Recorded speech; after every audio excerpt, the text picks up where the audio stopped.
Welcome back, everybody, to our chapter by chapter reading of Centuria. We are picking up right where we left off with chapter 7. And if you're new to the channel and haven't watched my previous videos on parts 1 through 6, feel free to go take a look at those. It would really help me out if you're looking to catch up on this series so far and just stumbled upon this by complete accident. I think it would really help you out, and I would greatly appreciate it. It would mean a lot to me. And if not, no worries at all. However, I would recommend picking up Centuria and reading from chapter 1 if you feel inclined to do so.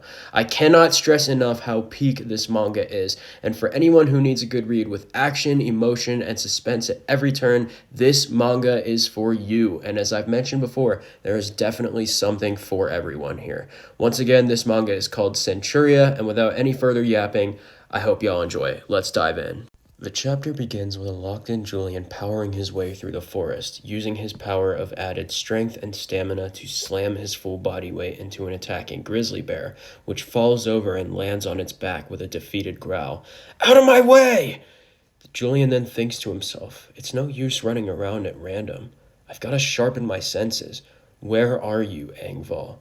Julian's power surges through his eyes as he darts through the woods gracefully with precise ease, and the opening tagline of this chapter reads, "An unknown threat approaches." We cut away back to the battlefield where the fight is unfolding against the eldritch horror chimera monstrosity from the last chapter. That's what I'm going to be referring to it as from now on. And Engvall is still propped up limply against the tree, blood leaking from the openings in her helmet, staining the tree behind her and her fur coat below. And Joseph looks back concerned. "Engvall!" Now, Joseph's father, the smoothest marksman in Centuria, if I do say so myself, doesn't hesitate to jump into action, proving that dog mentality that I mentioned in the last video and across a few other videos in our coverage so far. He bends back the string, launching an arrow with a bag of explosive powder directly at the beast's body, momentarily disorienting it as it groans. "Urgh!" We then learn that this chimera beast is blind and only able to track its victims down through sound and a blood-in-the-water type of sense of smell, which is to say the more you bleed, the more you stand out to the creature. And Joseph's father takes initiative. "Joseph, let's make a run for it while we're still able to." And Joseph agrees. "Got it!" trying to help the fallen Engvall to her feet as Joseph's father supports her from the other side. "I didn't notice any eyes on that monster," Joseph observes. "Aye," his father explains. "It tracks us through sound and scent." A weakened Engvall speaks up. "That bag, what was in it?" Joseph's father answers. "'Twas medicinal herbs and aromatic ingredients I've gathered from the forest. It'll block that beast's sense of smell a little while, but we ain't got the time to waste." And Engvall manages a concerned reply. "But the smell of my blood," Joseph's father interrupts reassuringly, his eyes full of certainty and determination. "I get it. Don't worry. We're going to flip the tables on this bastard using your blood as a decoy." Joseph's father reveals more rations of the powder he used to distract the eldritch horror chimera monstrosity, instructing them, "Cover yourself entirely in this powder. The aroma will mask any traces of blood on your body. Then soak this cloth with your blood."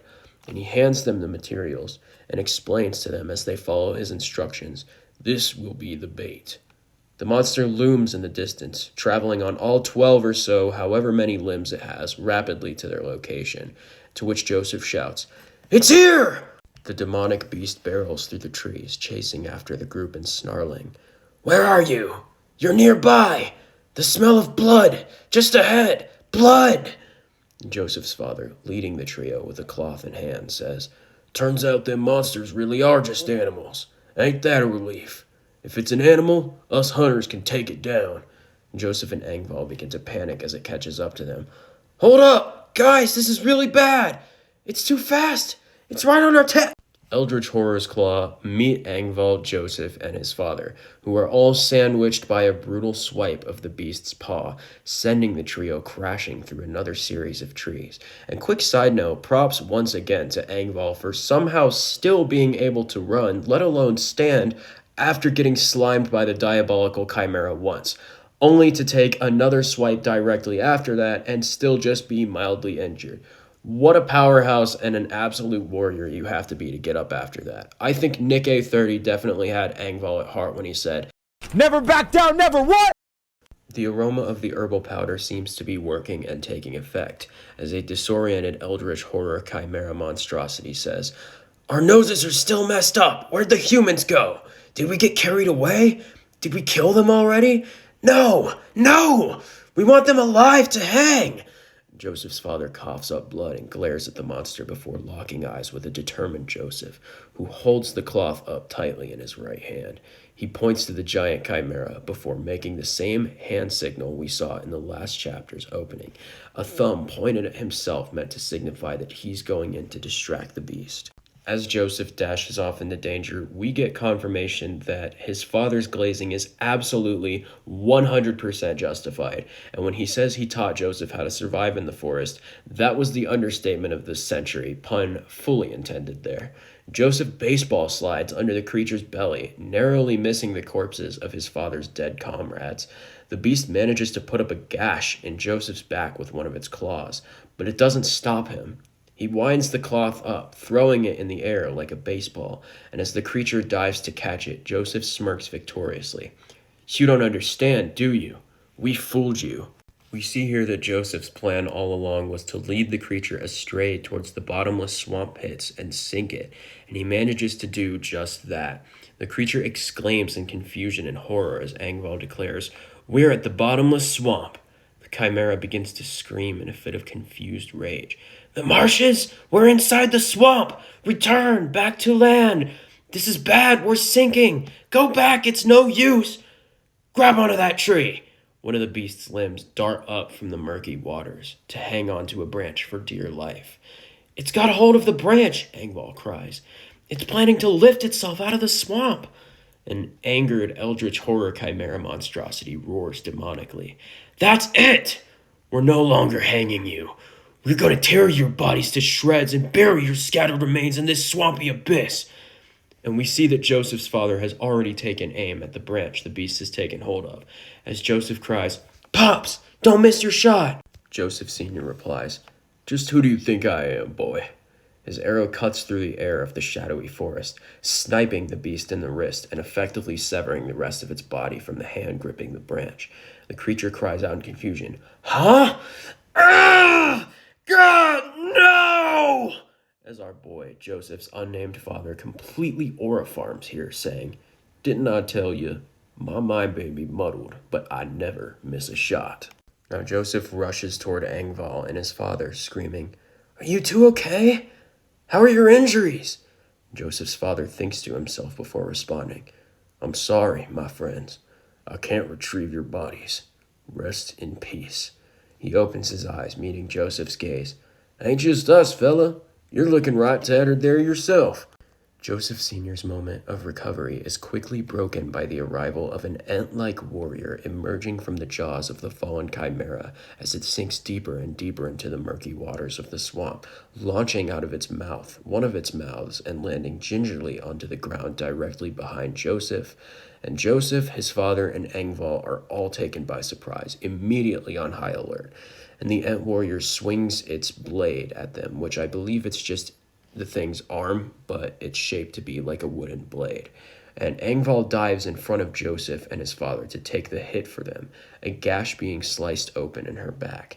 The ant warrior grabs Angval by the fur coat, gearing up to launch her across the forest and finish her for good. And Joseph and his father try to stop this. "Stop! Angval!" Just as it looks like Angval might be thrown into the shadow realm for good, none other than our main boy Julian comes sprinting through the trees, striking the ant warrior in the chest with a diving leg kick, his full power activated and surging throughout his eyes and body, just in the nick of time. And Joseph and his father watch on in shock with wide eyes to end the chapter. And thus, with another chapter of Centuria concluded, we continue to build a case for why this could possibly be a main pillar of new-gen anime in the future. If the right studio gets their hands on Centuria when it comes time to adapt it, we'll be on track for something on par with, if not better than, Hell's Paradise. And all y'all real ones out there know exactly how I feel about Hell's Paradise. I believe that it's the greatest piece of literature ever written. It's my all-time favorite series. And I feel that the battle between Julian and the Leviathan, as well as Julian and his party versus the Chimera, have potential to be some of the craziest animated battles we've ever seen in an anime before. And think, the opening tagline to the very first chapter of Centuria itself was a grand dark fantasy full of thrilling battles. And thus far, it has entirely lived up to its own hype. I mentioned in the last video how much I like the consistency of characters given by Kuramori-san in the last chapter, but I want to touch on how much I like the development of said characters in this chapter. It's so refreshing to have a competent side cast of characters who, while limited by their lack of godlike powers, make up for it with resources, gifts, and innate skills to pull off a filthy 3v1 against a demonic chimera of mass destruction. And once again, Kuramori-san, if you happen to see this review, I doubt you will, but if you happen to stumble across it randomly, please give Joseph's father a name. How come all of his dead friends get a name, but we never see this absolute goat of a side character get one, despite contributing a hell of a lot to the story thus far? Justice for Joseph Sr., I think until we get an official name for him one day, because I'm confident we will at some point, this is what I'm going to refer to him as, Joseph Sr. You guys heard it here first. And lastly, I just want to give appreciation to the full circle moment between Joseph and his father, where he used the hand signal, and he ended up becoming a distraction for the beast to give his father the perfect opportunity to shoot and put an end to it. Masterful teamwork, competency, and strategy displayed there. And once again, I'm happy to see side characters actually providing something and not just being a useless distraction until the main protagonist arrives. That being Julian in this case. They pulled their weight and they did a hell of a good job doing so.